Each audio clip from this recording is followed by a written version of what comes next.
찬송가 254장 내 죄의 보혈은 찬양 드리겠습니다.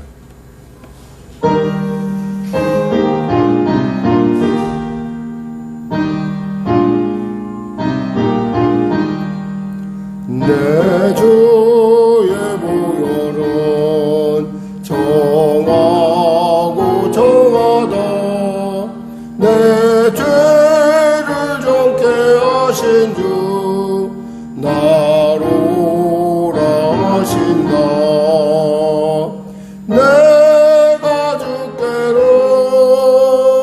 지금 가오니 십자가의 보혈로 날 씻어 주소서. 약하고 주에도 주께로 나가면 힘주시고 내 주함을 또 씻어주시네. 내가 주께로 지금 가오니 십자가의 보혈로 날 씻어주소서.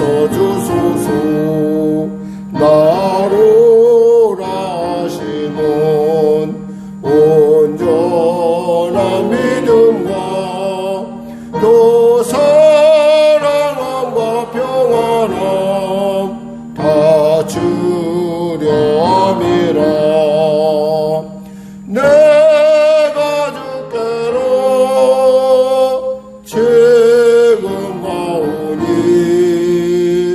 십자가의 보혈로 날 씻어 주소서. 큰 죄인 못 받아 살 길을 얻었네. 한없이 넓고 큰 은혜 베풀어 주소서.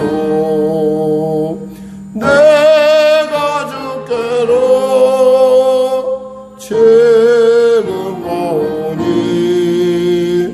십자가의 보혈로 날 씻어 주소서. 그 피가 맘속에 큰 증거 됩니다. 내 기도 소리 들으사 다 허락하소서. 내가 주께로 지금 가오니 십자가의 보혈로 날 씻어 주소서. 아멘. 하나님 감사합니다. 오늘도 하나님께서 귀한 아침을 주시고 오늘도 말씀 가운데 우리를 인도하시고 또 우리에게 하나님의 살아계심의 귀한 온전한 증거로 나타내 주시며 감사합니다. 간절히 바라옵기는 사랑하는 성도들의 육신의 연약한 가운데 주님이 역사하여 주시옵소서. 그 일을 통하여 합력하여 선을 이루실 뿐만 아니라 구원의 놀라운 일들이 가정 가운데 삶 가운데 나타날 수 있도록 주여 축복하여 주시옵소서. 병든 자 주님 치료받는, 문제가 있는 자 해결받는, 눌린 자 자유케 되며 길을 잃은 자 길을 발견케 되는 놀라운 지금 이 시간 되게 하시고 은혜 받는 시간 되게 하여 주시고 권능의 시간 되게 하여 주시옵소서. 하나님께 영광 돌리는 시간 되게 하여 주시옵소서. 이 아침에도 주님 우리 사랑하는 성도들의 삶과 일터를 축복하여 주시고 회복시켜 주시고 불쌍히 여겨 주시옵소서. 우리 성령교회를 불쌍히 여기시고 도와주시옵소서. 하나님 송사간의 여러 많은 일 가운데 주님 얽히고 설킨 것 같으나 주님의 때 가운데 주님의 시기 가운데 주님의 방법으로 아버지 하나님께서 놀랍게 응답하실 것을 믿고 의지하며 담대히 달려가오니 하나님 합력하여 손을 이루어 주시옵소서. 나라 민족을 불쌍히 여기시고 복음통일 평화통 있게 하여 주시고 코로나 사태 속히 종식되게 하시고 전쟁이 멈춰지게 하여 주시옵소서. 하나님 도와주시옵소서. 산업 전반에 여러 많은 것들이 얽히고 설켜 있습니다. 얽히고 설켜 있는 것들이 모두 주 안에서 참으로 형통하게 순적하게 해결되게 하여 주시고, 사람이 문제가 해결되는 것은 인간의 계획과 인간의 방법이 아니라 하나님이 주신 지혜로 온전케 됨을 알게 하여 주시옵소서. 대통령을 비롯한 위정자들이 예수 만나는 복을 누리게 하여 주시옵소서. 전국에 여러 가지 어려움들이 있습니다. 하나님, 당리당력과 사리사욕에 우리가 신을 쓸 것이 아니라 나라 민족의 미래를 바라볼 수 있는 아버지 그러한 지혜가 이 나라 가운데, 이 민족 가운데 있게 하여 주시옵소서. 감사하며 예수님의 이름으로 기도드립니다. 아멘. 하나님은 살아계십니다. 오늘 여러분과 은혜 나누실 말씀은 전도서 9장 말씀입니다. 전도서 9장 말씀. 우리 하나님 말씀 같이 합독하겠습니다. 전도서 9장. 구약성경 956쪽입니다. 전도서 9장. 이 모든 것을 내 마음에 두고 이 모든 것을 살펴본즉 의인들이나 제자들이나 그들의 행위나 모두 다 하나님 손안에 있으니 사랑을 받을는지 미움을 받을는지 사람이 알지 못하는 것은 모두 그들의 미래의 일들임이니라. 모든 사람에게 임하는 그 모든 것이 일반이라. 의인과 악인, 선한 자와 깨끗한 자와 깨끗하지 아니한 자, 제사를 드리는 자와 제사를 드리지 아니한 자에게 일어나는 일들이 모두 일반이니 선인과 죄인, 맹세하는 자와 맹세하기를 무서워하는 자가 일반이로다. 모든 사람의 결국은 일반이라. 이것은 해 아래에서 행해지는 모든 일 중에 악한 것이니 곧 인생의 마음에는 악이 가득하여 그들의 평생에 미친 마음을 품고 있다가 후에는 죽은 자들에게로 돌아가는 것이라. 모든 산자 중에 들어있는 자들에게는 누구나 소망이 있음은 산개가 죽은 사자보다 낫기 때문이니라. 산자들은 죽을 줄을 알되 죽은 자들은 아무것도 모르며 그들이 다시는 상을 받지 못하는 것은 그들의 이름이 잊어버린 바 됨이니라. 그들의 사랑과 미움과 시기도 없어진 지 오래이니 해 아래에서 행하는 모든 일 중에서 그들에게 돌아갈 몫은 영원히 없느니라. 너는 가서 기쁨으로 내 음식을 먹고 즐거운 마음으로 내 포도주를 마실지어다.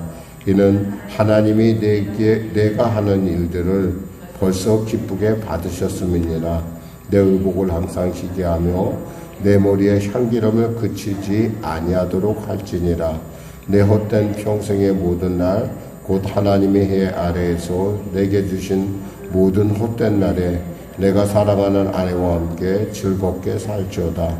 그것이 내가 평생에 해 아래에서 수고하고 얻은 내 몫이니라.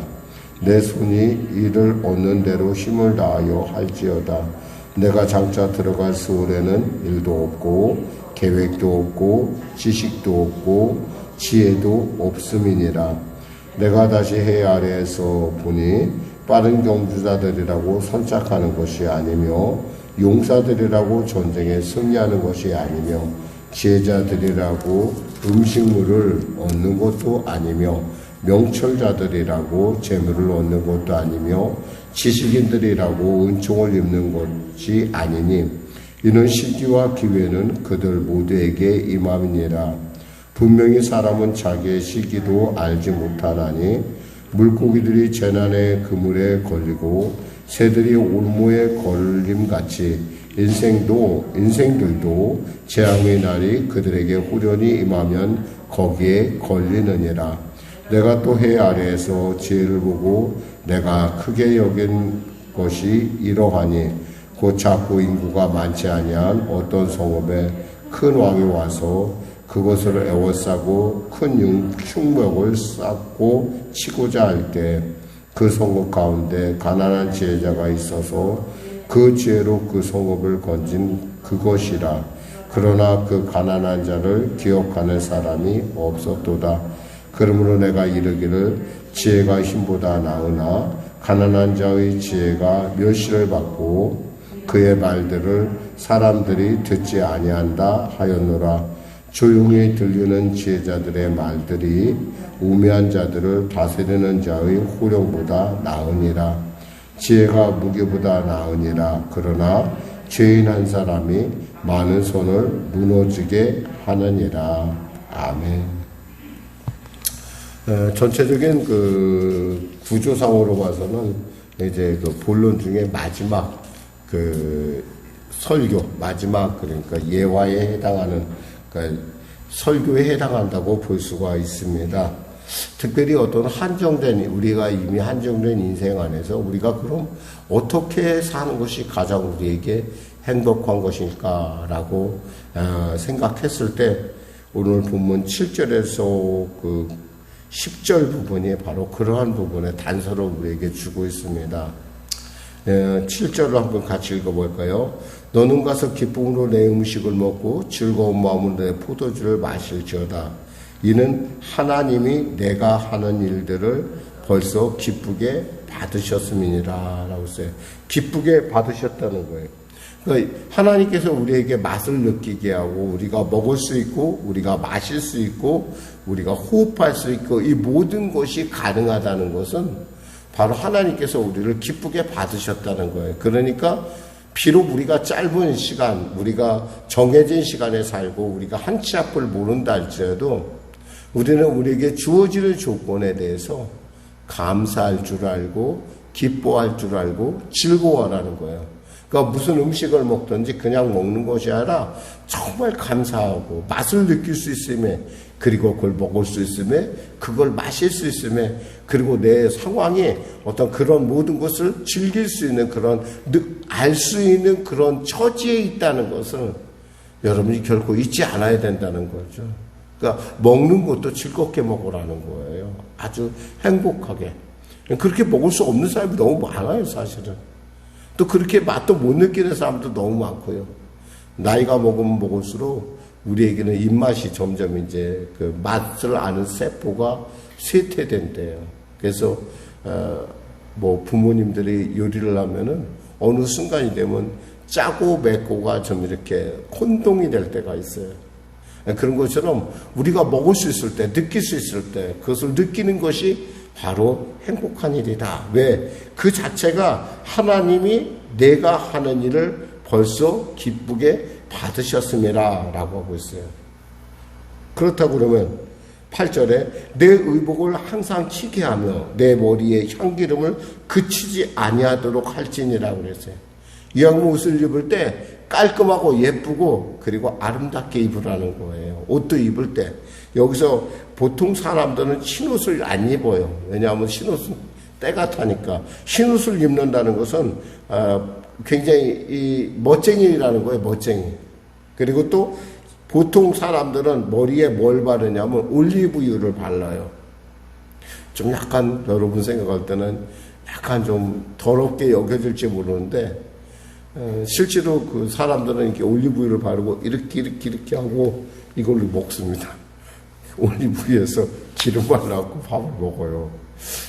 어떻게 생각하면 그런데 자꾸 뭐 그렇게 근데 그렇게 올리브유를 바르는 것이 아니라 향유를 바르라 이 말이야. 이건 좀 향기가 나게 좀 이렇게 멋을 부리며 살라는 거예요. 그러니까 그 뭐 혹시 예수 믿는 사람은 뭐 멋도 부리지 말아야 되냐 이렇게 착각하지만 그렇게 하지 말고 이왕이면 깔끔하고 아름답고 그렇게 입는 것도 즐기라는 거예요. 입는 것도 즐길 줄 알아야 돼요.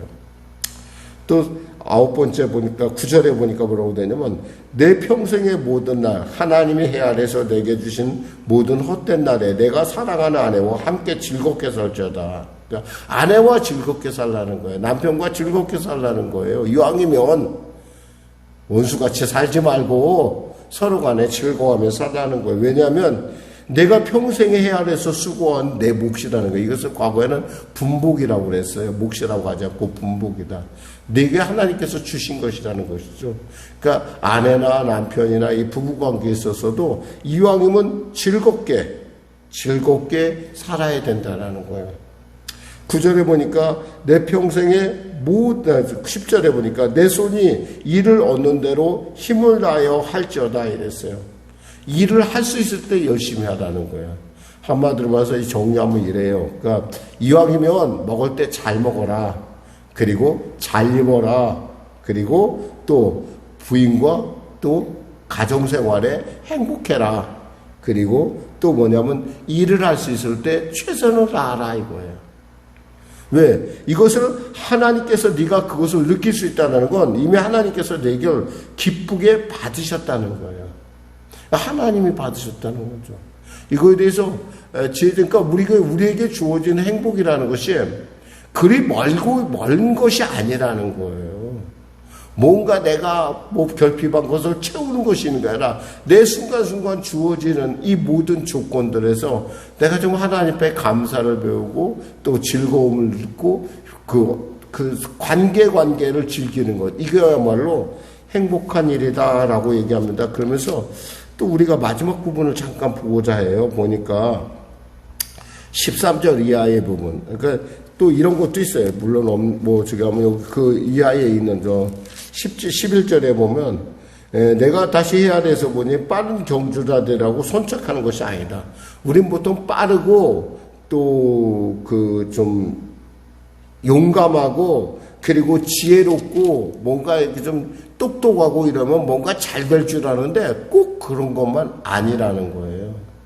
조금 못났어도 시기를 잘 맞추면, 그러니까 시기가 잘 맞으면 그 사람은 그 때 가운데 그 부족함에도 불구하고 우뚝 서는 사람이 있는가 하면 아무리 잘나고 이 사람 참 똑똑한데도 보니까 안 되는 사람도 있다라는 거예요. 실제로 우리 주위에 왜 그건 시기가 안 맞아서. 참 대통령 되는 것도 보면은, 이렇게 보면은 참 되려고 애쓰는 사람도 있는데 안 되고, 또 애쓰지도 않았는데 어떤 순간에 어떤 그런 상황의 변동을 통해서 대통령이 되는 것들을 이렇게 보고, 우리 어떤 그런 일들이 대통령만 있는 게 아니라 모든 세상 일 가운데, 그러니까 시기와 여기서 얘기하는 건 뭐냐면 시기와 기회는 그들 모두에게 임함이니라 그래서 시기와 기회는 있는데 그것을 타는 사람이 있다라는 거예요. 우리가 인생을 살다 보면 어느 때인가 이것이 내 인생의 시기구나, 내 때이구나 라고 느낄 때가 반드시 있어요. 근데 그때는 되게 지나갔을 때예요. 그 당시엔 잘 모르고 나중에 알게 되죠.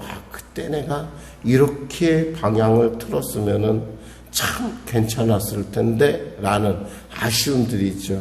여러분 기회의 신이 어떻게 생겼는지 여러분 설명을 드리면 앞에는 대머리고 뒤에가 이 머리카락이 있다고 그래요. 그러니까 그 순간 모르게 꽉 잡지 않으면은 그냥 쑥 지나가는 게 기회라는 건데, 이 어떤 그 신화의 이야기도 그렇지만 이 기회와 때를 타게 되면 사람들이 있잖아요. 좀 부족한 사람도요, 강한 사람, 똑똑한 사람을 이겨낼 수가 있는 거고, 또 힘이 세다고 해서 이기는 것이 아니라는 거죠. 예를 들면 다윗과 골리앗의 싸움을 보면은 골리앗은 어려서부터 이미 용사로 소문난 사람인데 결국에 다윗의 물맷돌에 무너지는 것을 우리가 볼 수 있다라는 거예요. 그러니까 뭐 똑똑하다고 다 되는 것도 아니에요. 똑똑하게로 따지면야 뭐 참 우리가 다윗이 압살롬에게 쫓겨갈 때 그 압살롬을 지도했던, 그러니까 압살롬에게 조언했던 아히도벨이라는 사람이 똑똑하다고 따지면 똑똑하지만 결국은 누가 하나님의 손에 들어주는 후세가 결국에는 그 모든 조언의 주류를 이름으로 말려만 다윗을 살게 하는 하나님의 놀라운 때를 볼 수가 있는 것처럼, 사람이 똑똑하다고 잘 되는 것이 아니라 어쩌면 하나님의 때 가운데 선다는 게 더 중요하다는 일이죠. 그러면서 13절 이하 부분으로 마무리를 짓고자 합니다. 내가 또 해 아래 지혜를 보고 크게 여긴 것이 이러하니 곧 작고 인구가 많지 않은 어떤 성읍에 큰 왕이 와서 그것을 에워싸고 큰 흉벽을 쌓고 치고자 할 때 그 성읍 가운데 가난한 지혜자가 있어서 그 지혜로 그 성읍을 건진 것이라. 한마디로 말해서 전쟁의 위협에서 건져냈는데 자기뿐만 아니라 그 성 모든 사람을 건져냈는데 그 사람이 어떤 사람이냐 보니까 가난한 지혜자라는 얘기예요. 그러니까 보기에는 볼품없어 보이는 지혜자인데 이 사람이 결국에는 어땠어요? 그 성을 구해냈다는 거죠. 이러한 이것을 갖고 제가 어떤 외국에서 온 목사님이 설교하는 걸 봤어요. 이게 어디 부분이냐면 여러분이 그럼 역사적으로 목사님 그것이 좀 저희가 있습니까? 근거가 있습니까? 예, 있습니다. 이게 굉장히 거의 이 상황하고 딱 맞는 부분인데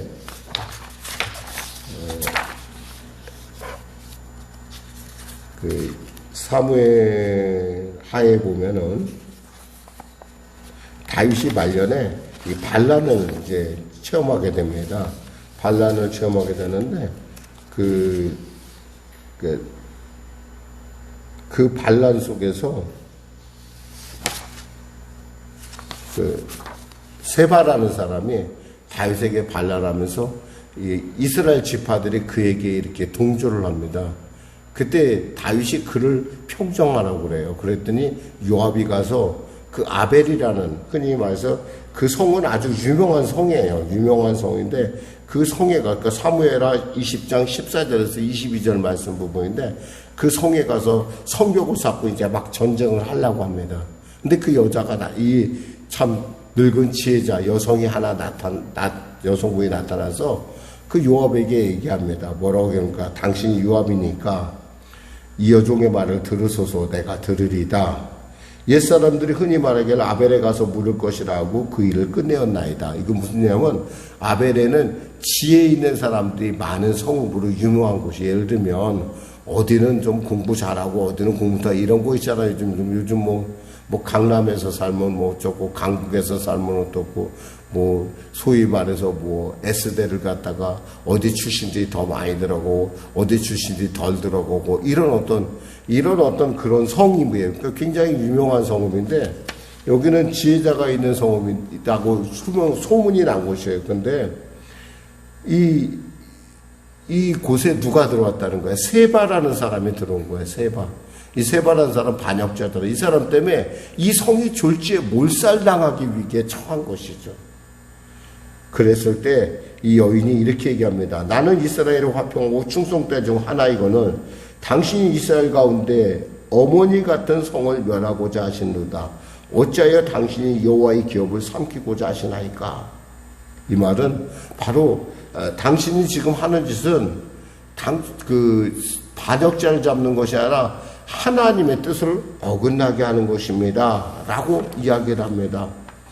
그러자 이 요압이 얘기합니다. 그렇지 않다. 난 절대 그런 것이 아니다. 삼키거나 멸하람이 아니요 그 일이 그런 것이다. 라면서 세바의 얘기를 합니다. 그러자 에브라임 산지의 사람 비그리의 아들 그 이름을 세바라는 자가 손을 들어 왕 다윗을 대적하였나니 너희가 그만 내주면 내가 이 성읍에 떠나가리라. 그러냐? 그러면 우리가 그 문제를 이 여인이 해결하겠다라고 얘기를 합니다. 여기서 무기가 아무것도 없어요. 그저 이 사람의 지혜가 이 성읍을 구하는데 결정적인 역할을 하고 있다는 거죠. 이에 여인이 그 지혜를 가지고 모든 백성에게 나아가며 그들이 비그리의 아들 세바의 머리를 베어 요압에게 던지니라. 요압이 나팔을 불며 무리가 흩어져 성읍에서 물러가 각기 장막으로 돌아가고 요압은 예루살렘으로 돌아와 왕에게 나아가니라. 이렇게 되어 있어요. 그러니까 한마디로 말해서 이 문제가 이 한 여인의 지혜로 말미암아 해결됐다는 거죠. 그런데 사람들은 그 여인에 대해서 알지 않는다는 거예요. 16절에 그의 말들을 사람들이 듣지 아니한다. 왜? 자기들이 보기에 볼품없어 보이니까. 그러니까 지혜가 있어도 이렇게 볼품없다는 것은 어떤 면에서 이렇게 무시를 당한다는 거예요. 그러함에도 불구하고 이런 얘기를 하는 거예요. 17절에 조용히 들리는 지혜자들의 말들이 우매한 자들을 다스리는 자의 호령보다 나으니라. 우매한 자들을 다스리는 요압의 호령보다 외려 조용하게 볼품없어 보이지만 멸시되고, 한마디로 그 사람들에게는 멸시를 당하지만 그 지혜 있는 여인의 말이 훨씬 더 낫다라는 얘기를 하는 거예요. 그러면서 18절에 지혜가 무기보다 나으니 무기보다 낫다는 거죠. 그러나 죄인 한 사람의 많은 선을 무너지게 한, 죄인 한 사람이 누구예요? 세바랄 한 사람이 잘못하면 큰일을 일으킬 뻔했고, 또 요압의 어떤 그런 막 무모한 이런 것들이 잘못될 뻔했다, 여러 사람이 죽을 뻔했다라고 하는 그러한 얘기를 하고 있어요. 말씀드리겠습니다. 사랑하는 성도 여러분, 우리가 삶 가운데 참 우리가 지혜가 필요할 때가 있어요, 여러분. 근데 하나님은 여러분에게 분명히 약속하셨습니다. 구하라, 그리하면 주시겠다고 말씀하셨어요. 그러니까 지혜를 우리가 구하는 것은 하나님께서 우리에게 주신 특별한 은혜예요. 야고보서 1장 5절 말씀처럼 너희 중에 누구든지 지혜가 부족하거든 모든 사람에게 후히 주시고 꾸짖지 아니하시는 하나님께 구하라, 그리하면 주시리라. 약속하셨으면 주십니다. 여러분, 이 아침에 오늘 하루의 삶 가운데 하나님 종에게, 우리에게, 저에게 지혜를 주셔서 저의 삶을 주님의 지혜로 잘 정말 헤쳐나갈 수 있도록 은혜 더해달라고 이렇게 기도하시는 여러분과 저가 되길 원합니다. 기도하겠습니다. 하나님 감사합니다. 말씀을 전했습니다. 사랑하는 성도들, 오늘도 지혜를 구할 때 풍성히 주시고 꾸짖지 아니하시는 하나님의 지혜가 그들의 인생을 복되고 존귀케 행복하게 하게 하여 주시옵소서. 예수님의 이름으로 기도드립니다. 아멘. 우리 말씀 생각하고 찬양하고 기도하겠습니다. 찬송가 312장입니다.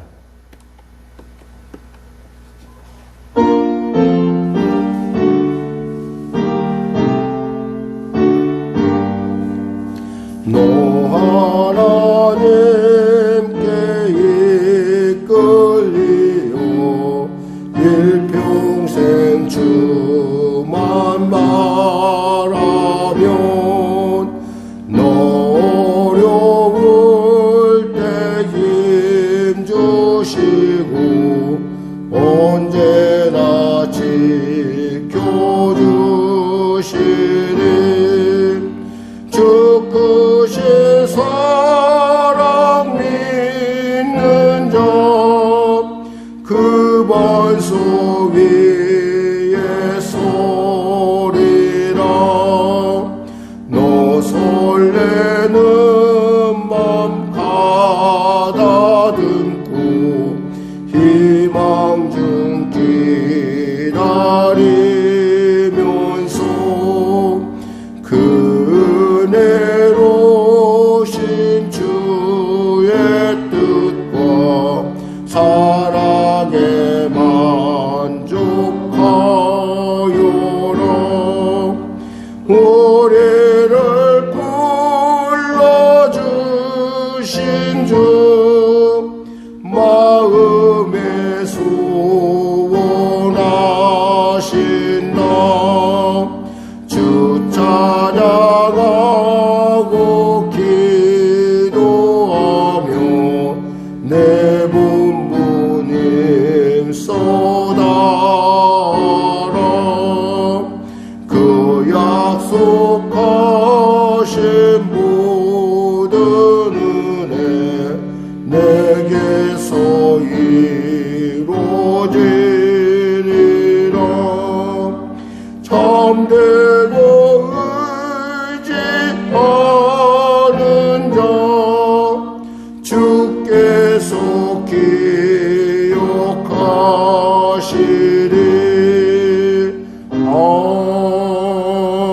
아멘.